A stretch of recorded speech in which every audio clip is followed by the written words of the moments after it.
Retour sur le plateau de Made in Africa et pour débattre ce soir, j'ai le plaisir d'accueillir Marina Nobut, directrice générale d'OL International, avec elle William Tailly, designer en architecture du laboratoire Aznar plus Tailly, et maître Trabi Kalou, lui, il est PDG de Hydroloc Engineering. Madame, messieurs, bonsoir. Bonsoir. Merci de nous avoir rejoints dans Made in Africa ce soir. Est-ce que finalement vous confirmez aujourd'hui l'engouement qu'il y a autour des bâtiments en terre crue? Donc vous faites du BTCS, le S pour stabiliser. Est-ce que vous confirmez l'engouement? Parce que tous les deux, vous êtes sur ce secteur. Oui. Oui, nous confirmons parce que déjà, par rapport au chiffre d'affaires, il y a 10 ans de cela, le chiffre d'affaires quand même est en train de grandir. Oui. Et aussi les débats sur le plan national comme international aussi, de plus en plus, on en parle. Archibat, par exemple, 2023, parlait justement de BTCS, de bâtiments, voilà, en bloc de terre comprimé stabilisé. Et je reviens même encore de New York où il y avait le GIF, qui est la Journée internationale des femmes. Et là-bas aussi, ils ont parlé des bâtiments écologiques, des bâtiments en BTCS. Donc de plus en plus, je pense, sur le plan national qu'international, la population commence à s'intéresser aux bâtiments en BTCS. Oui, alors vous avez quelque chose à nous dire dessus. Les particuliers s'intéressent. Est-ce qu'il y a des grands projets immobiliers, par exemple, de sociétés immobilières qui demandent la technologie? Oui. Disons qu'il y a 10 ans de cela, personne ne s'intéressait.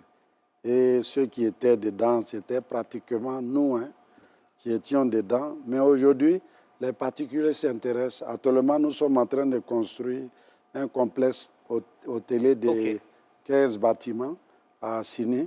C'est pour des particuliers. Wow. Et c'est en BTC. Donc, ils ont choisi maintenant d'utiliser le matériel qu'on a, les matériaux locaux, et construire avec.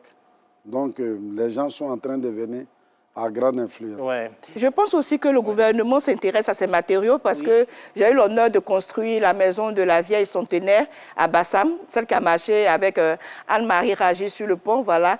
Et j'ai réalisé cette maison.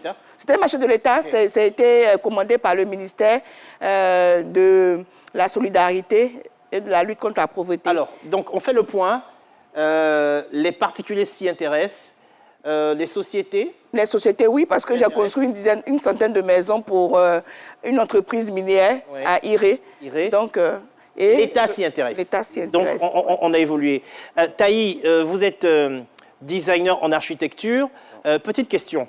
Quand on construit en BTC ou BTCS, pour parler de ce que vous faites, nous, on voit que c'est toujours rouge. Est-ce que c'est possible d'avoir des solutions pour changer de couleur? C'est une très belle question, c'est une question qui revient souvent. Et oui, nous avons la possibilité de changer de couleur grâce à un autre matériau qui peut être mis en préalable. Donc c'est la chaux hydraulique ou aérienne qui peut être utilisée pour venir enduire en fait toutes ces briques-là et venir apporter un oxyde dans cette matière-là qui va venir colorer, donc gris, bleu, rose ou rouge, comme vous voulez. Et cette matière nous permet d'enduire le mur avec un oxyde apporté qui nous permet d'apporter une couleur qui va venir fermer le tout.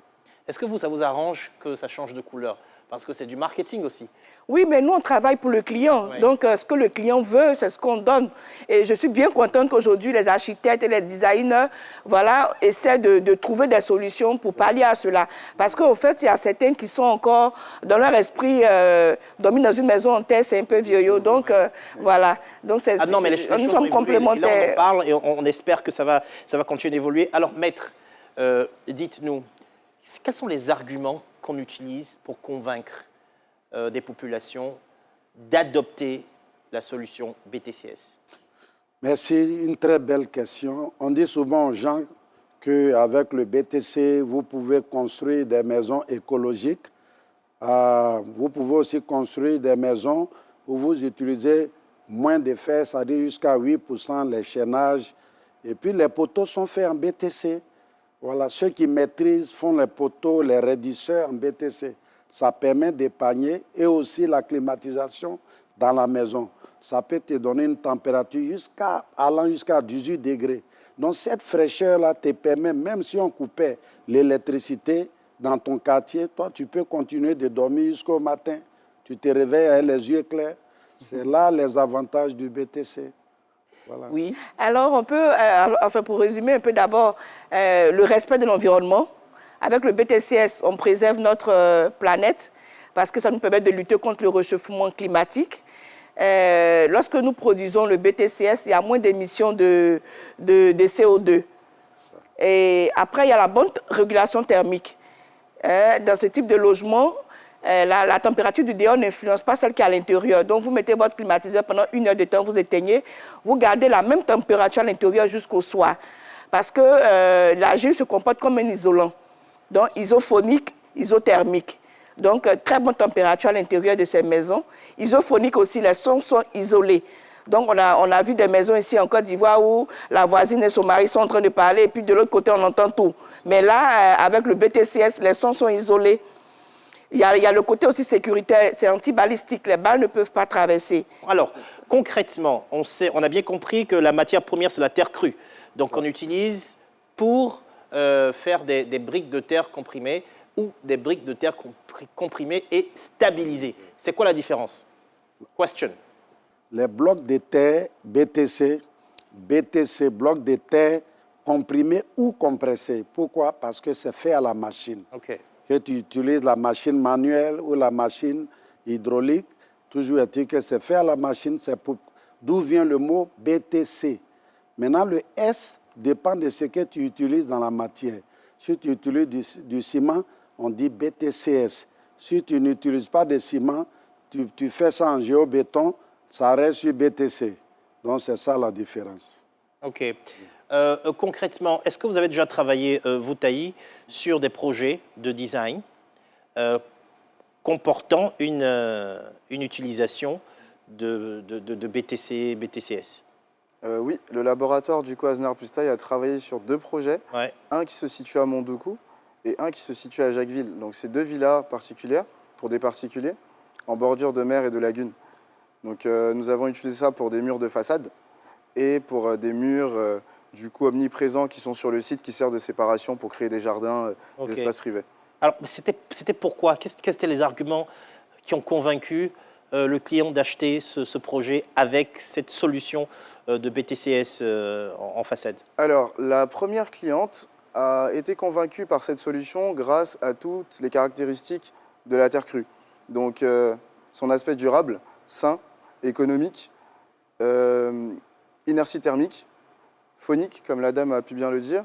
Donc, c'est toutes ces caractéristiques-là qui répondent vraiment à notre climat et qui s'intègrent surtout dans le paysage. Ah, OK. Pour la deuxième clientèle, Ouais. c'était la même chose, qui a été un peu plus dure à mettre sur la table, mais au final, a très bien compris l'avantage de ces matériaux-là et pourquoi on les utilisait aujourd'hui. Donc, on utilise cette technologie pour des villas de particuliers, pour des hôtels, pour des sites touristiques, des écoles.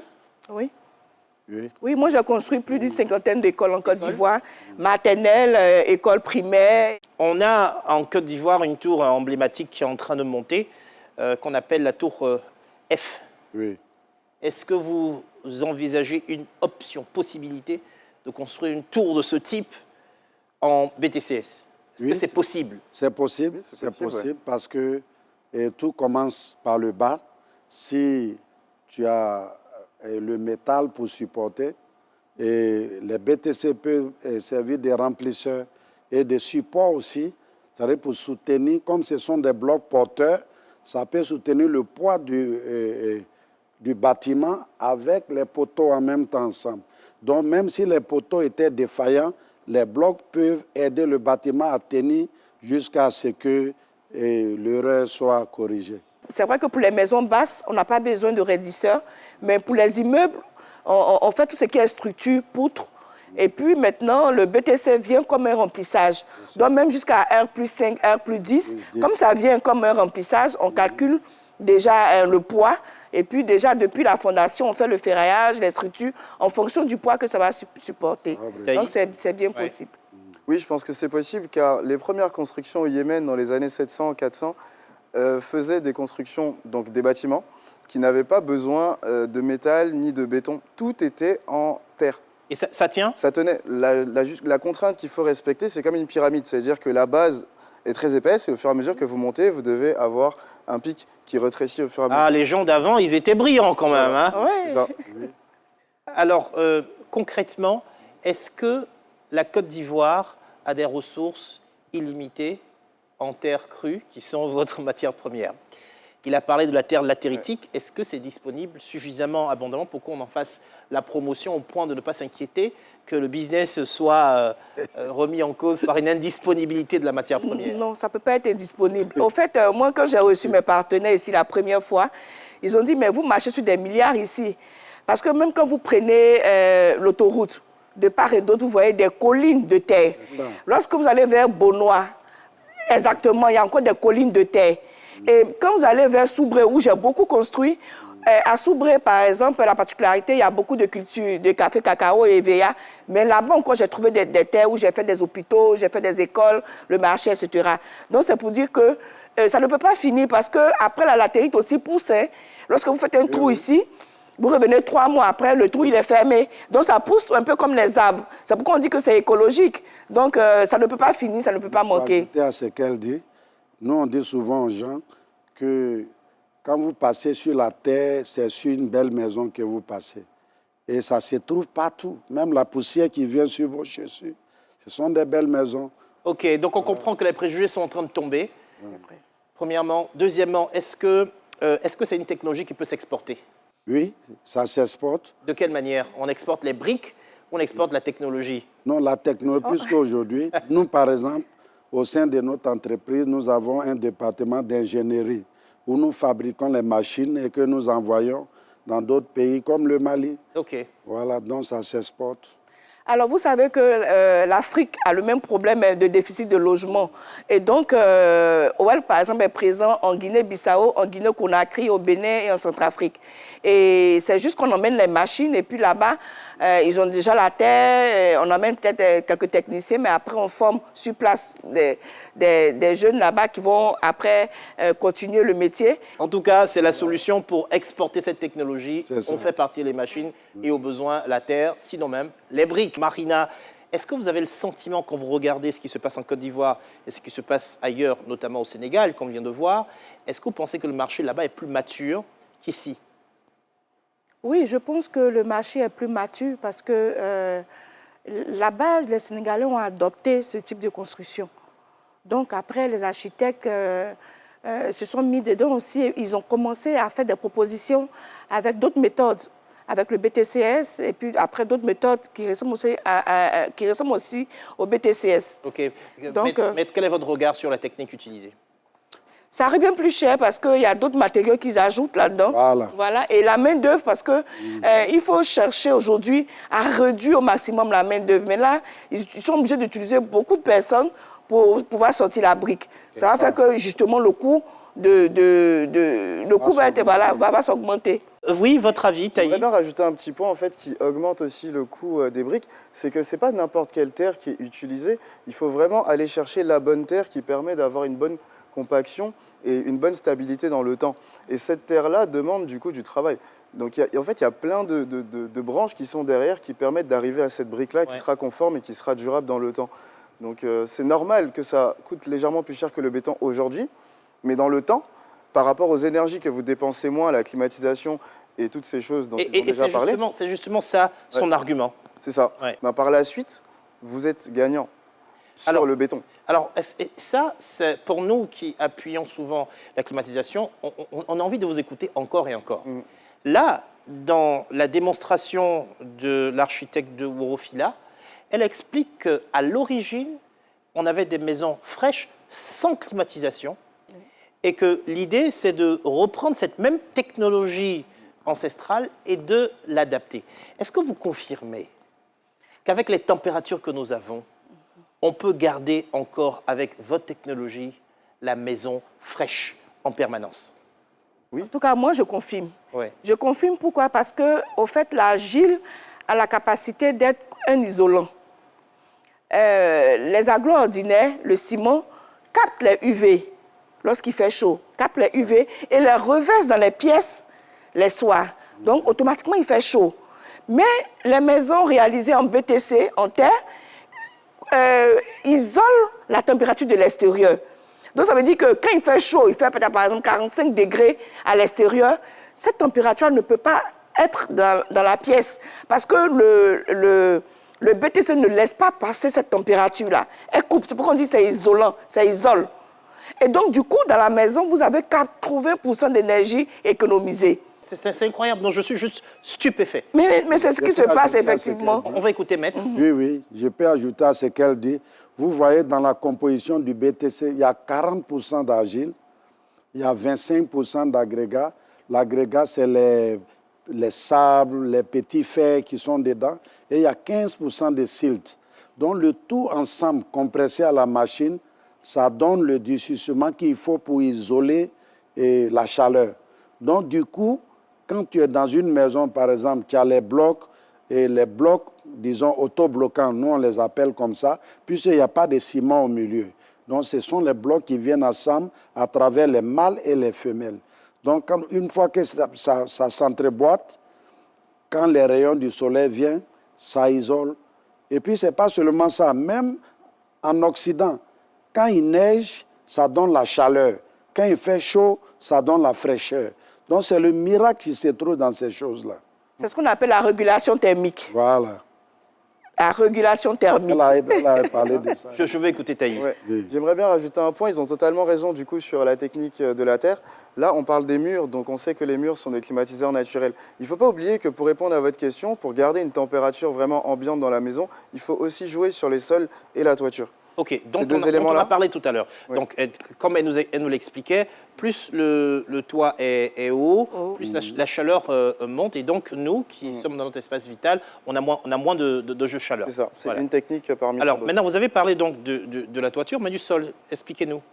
Donc en fait, de la manière dont les murs sont des isolants, il faudrait que la toiture aussi soit un isolant. Ok. Et au niveau du sol aussi, il faudrait qu'il y ait un isolant. Donc au niveau du sol, je vais donner par exemple une astuce, c'est de surélever légèrement votre maison au-dessus du sol et laisser en fait une couche d'air qui peut passer en bas de ça. Donc vous n'êtes pas en contact directement du coup avec le sol et la chaleur. Vous avez du vent qui peut enlever cette chaleur-là. C'est la même chose pour la toiture. Ça coûte pas plus cher?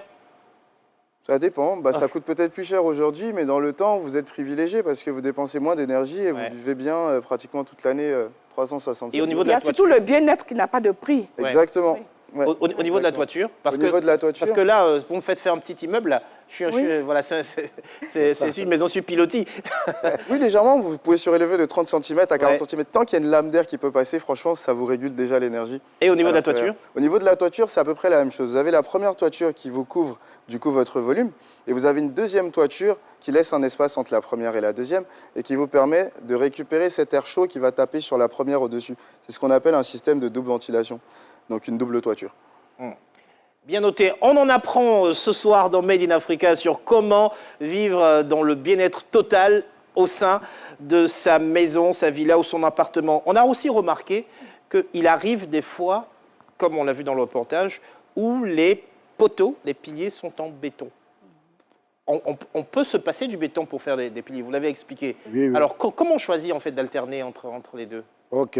Je dirais que les poteaux dépendent des blocs qu'on utilise. Nous, souvent, quand on construit, on prend les blocs BTC et puis on les travaille pour faire de ça des bétons pour remplacer les raidisseurs qu'on utilise avec les fers normalement.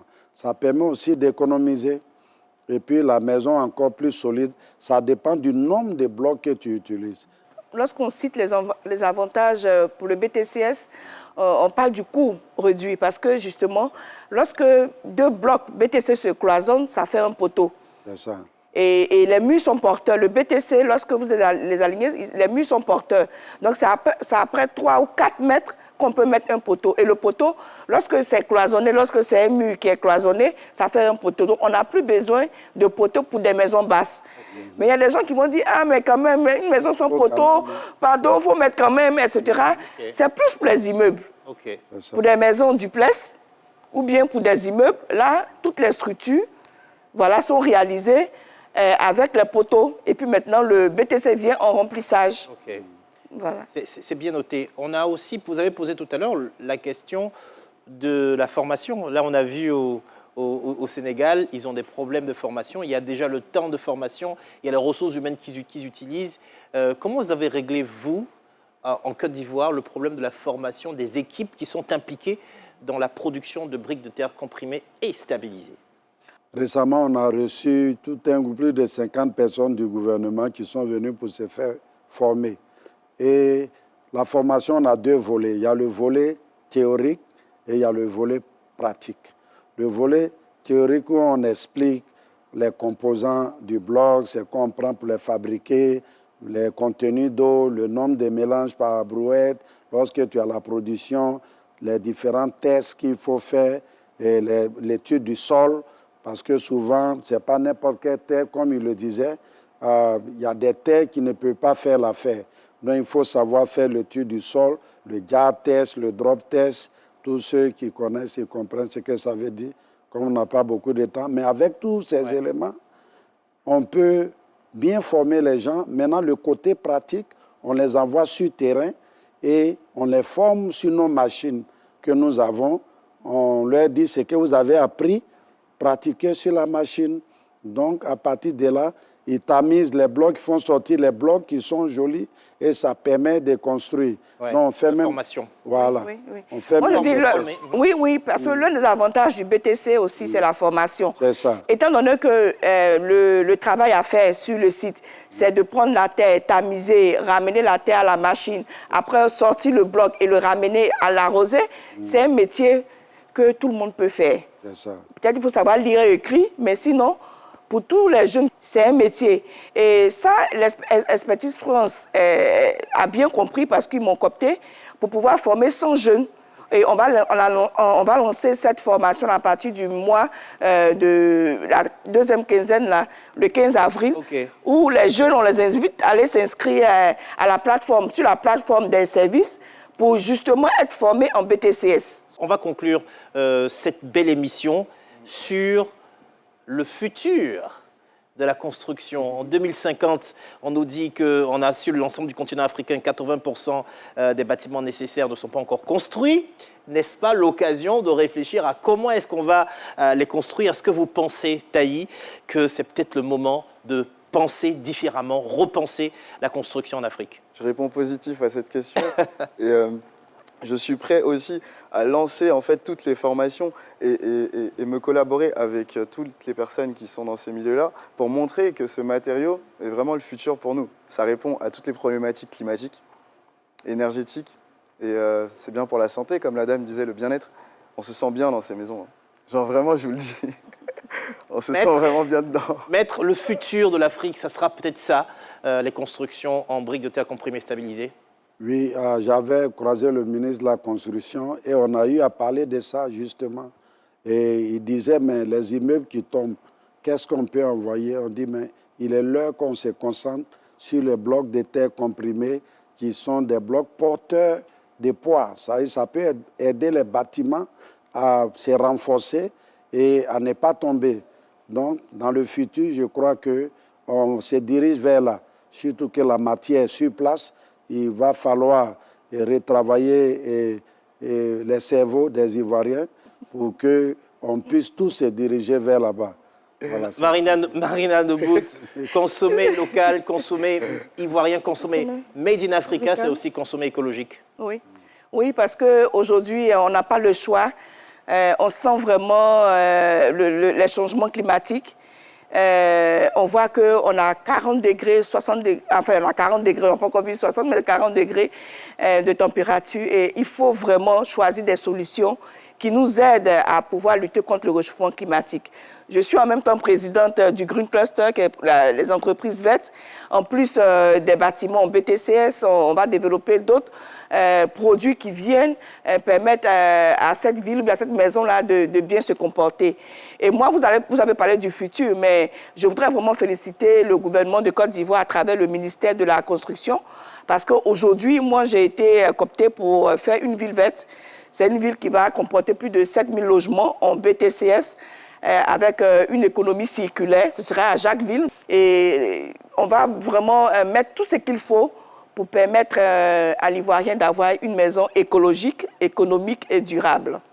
Merci Marina Nobou, maître, merci Taï, vous nous faites rêver en un avenir beaucoup plus radieux pour notre continent.